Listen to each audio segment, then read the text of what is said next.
So, what's up, YouTube fans? So, I thought I'd give you a quick, brief update of, stuff in general. So, I had this, forget what they call it. It's basically a court-appointed social worker, and they come over to the house, and they talk to you. And then they go over to her house and they talk to her, and her sole objective here is to be completely neutral and just determine what is going to be absolutely best for the child, and that's their only goal. Totally neutral. And so she was over here a couple of weeks ago, and I had the place looking rather spotless, almost completely spotless. I did what I could. Had to do an emergency repair on a ceiling tile like the night before. She never, I expect her to do a tour of the place and see how the place looked, and check out my cupboards and see what I plan on feeding my daughter, and none of that.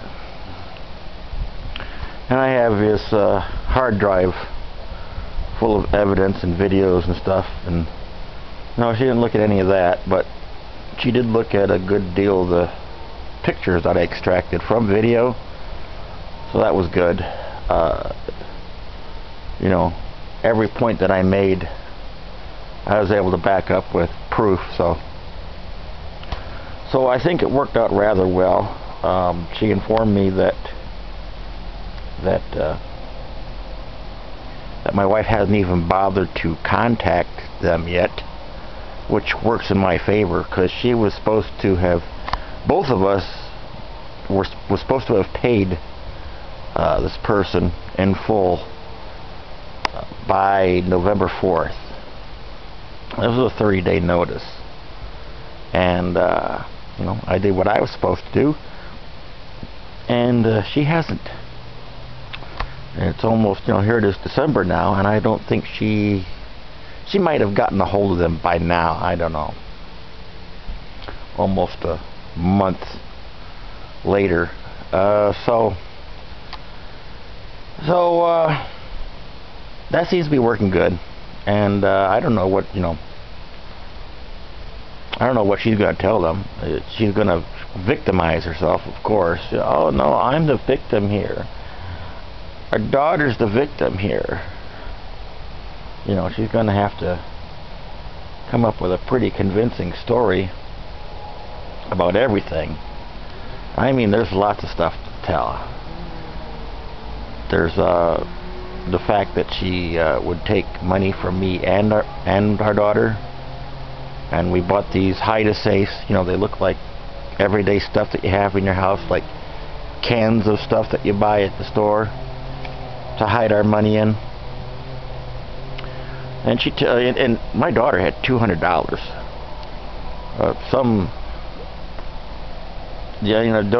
This seems pretty far-fetched. Seems far-fetched to her too. But apparently an Asian monk, Buddhist monk, gave my daughter $200. My wife goes to these things, and my wife took it and spent it, and then she tells our daughter, oh no, it's in a bank. It's in a bank account. I put it in a bank account for you. And my daughter believed this, hook, line, and sinker. And I told her, fine. Let's see the account. If you have an account, then there's something to prove that you have an account. No, nobody's seen anything like that. That's just like one example. I've given her many examples. Give this woman, and she hasn't even bothered to get in contact with them yet. And I said, well, see, this is a perfect example of her inability to get anything done. So, the final divorce hearing is supposed to be January, so she still has a month to try to get an appointment set. Try to get an appointment set. So, and if she doesn't, the social worker, she's not a social worker, but best comparative I can generally tell you without getting into the legals. And so she's got a month to get this done, and she said that so far that she is not obeying the court. That wasn't her exact wording. I forget exactly what she said, but she's basically not obeying the court's order. And I'm obeying all my orders. My wife's child support's paid up, and you know, her lawyer tried using that in the last hearing, that I needed to pay for this person in full. And it was $300 a piece. It was $300 a piece. So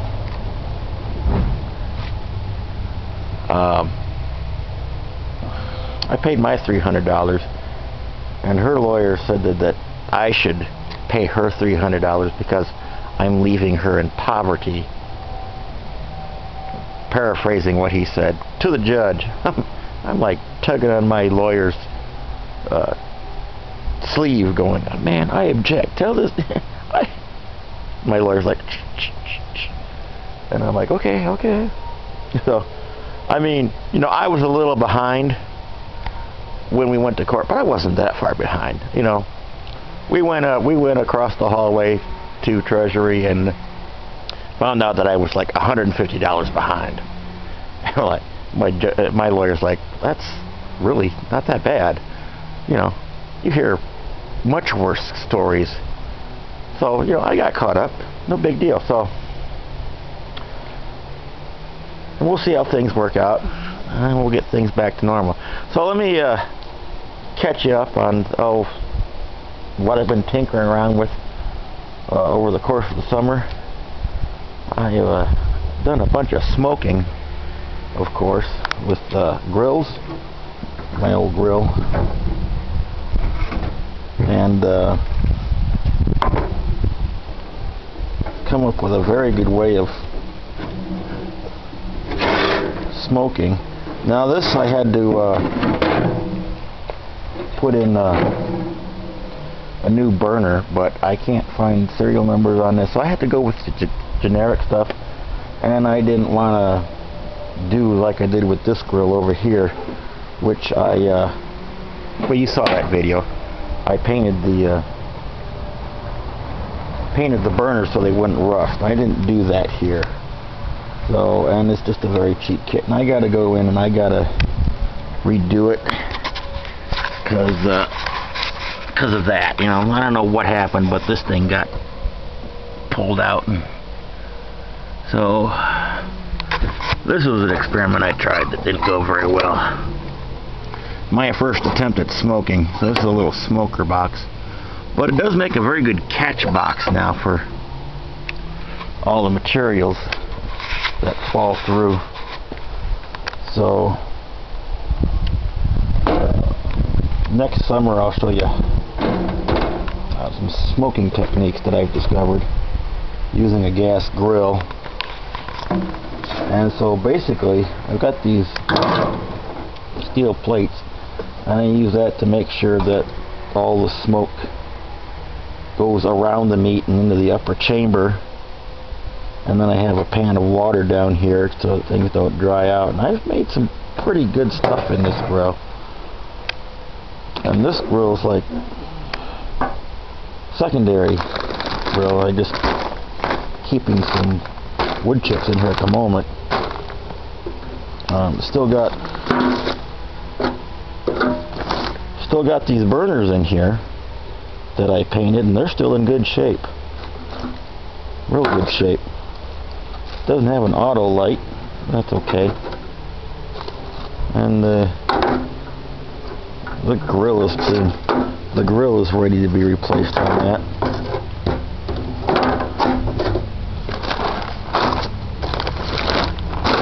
So they both get used. This one I try to use the most. So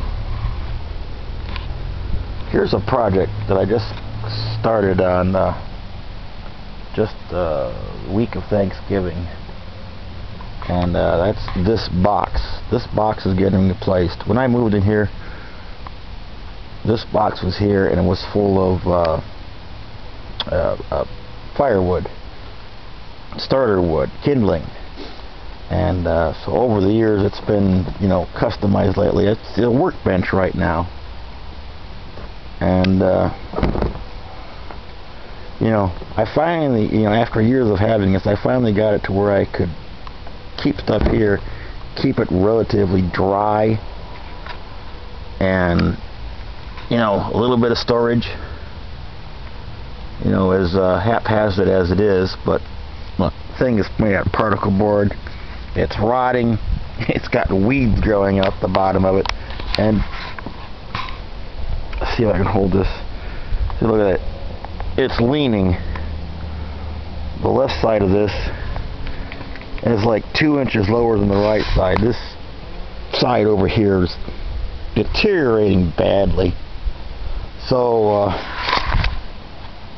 you know, a shed has been something that me and my wife have argued out over and over again, because, you know, she wouldn't want it because that would be like for me, and she's only interested in what's for her. So I came across this a couple weeks ago, and this is a great. This is, oh, hold on. Here we go. This, as you can see, I got paint on it now. This is a steel doghouse from, let's see if we go to the other side. There we go. Dollar General, Kingsford. It's for putting charcoal in there at Dollar General, and this is all steel construction. And I was able to pick this up for $28 as scrap metal from where I work.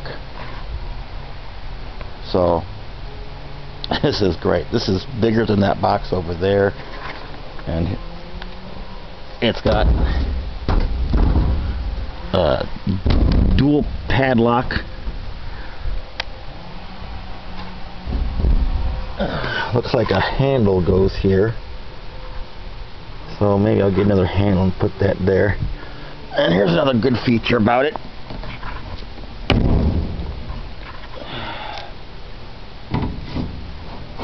It's got these hooks.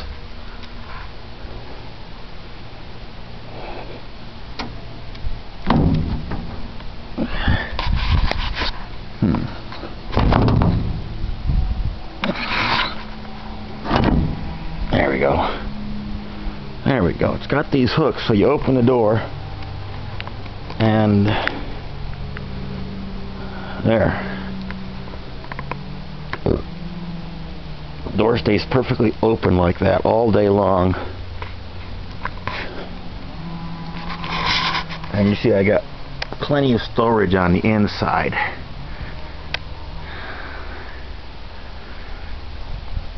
And what I've done with it so far is I bought this roofing stuff, roofing compound. It's not like tar.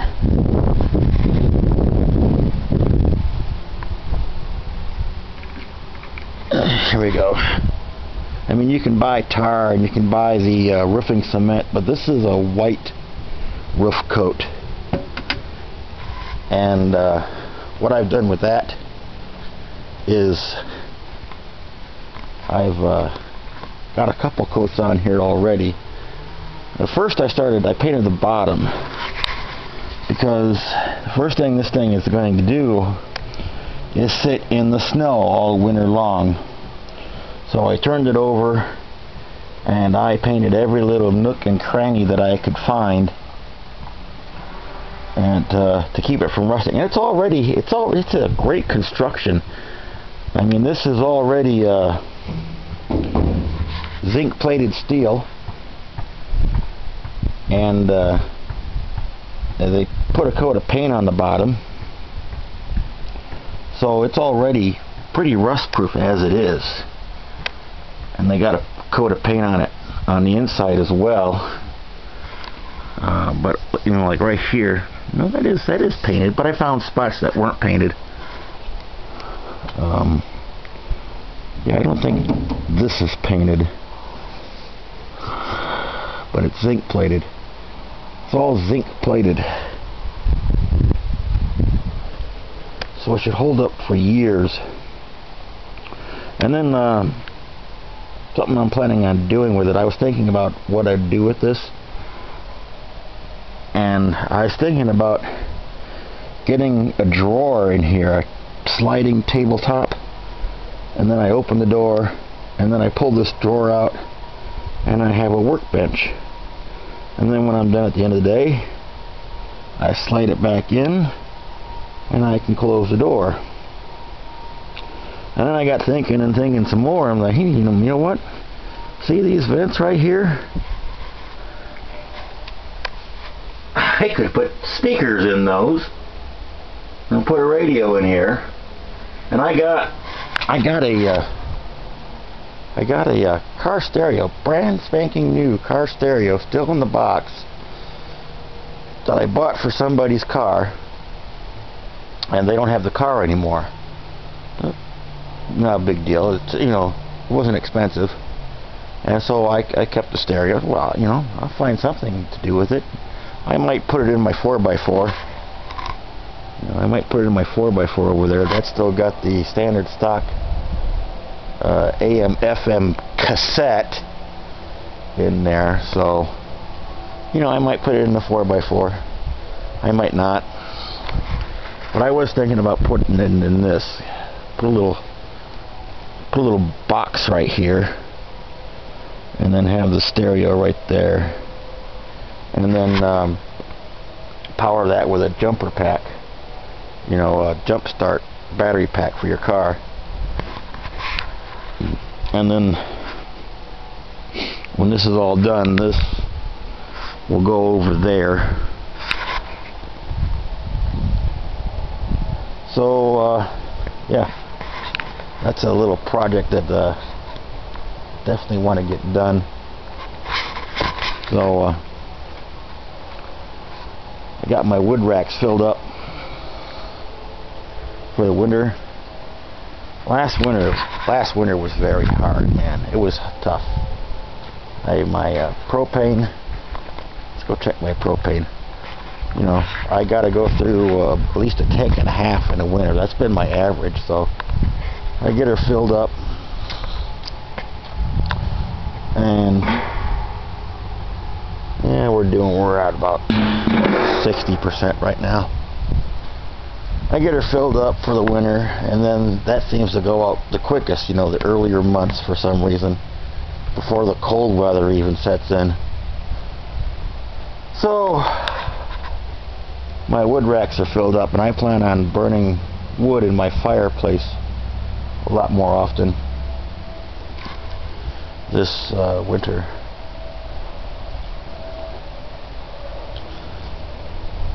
So that's not, well, there's one more thing. Oh yeah, here's that good. As that lady was leaving, I showed her this. You know what that is? That's from my wife's cigarettes. Yeah, my wife almost burned the house down. She had something sitting there, putting out her cigarettes in, and that thing started smoldering. So here's a project that I may be doing. I started working on this deck. The lady that lived here, she's a friend of mine, and I gave her this trailer. This is where I originally moved in at. It was free to me, so I gave it to her. She moved across the street over there, but she died a few weeks ago. So, and they're gonna tear down this trailer, and he said that the guy that was tearing the trailer down was just gonna give this deck back to me. So, yes, I might have a new deck for my house, which is awesome.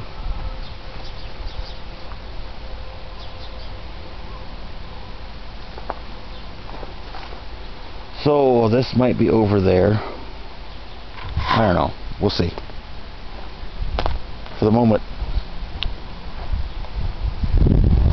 it's part of the plan.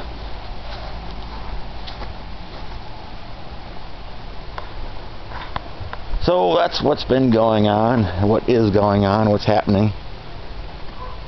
So, yeah, we'll see how things finish out, and soon things will be rocking and rolling again. All right? Take care.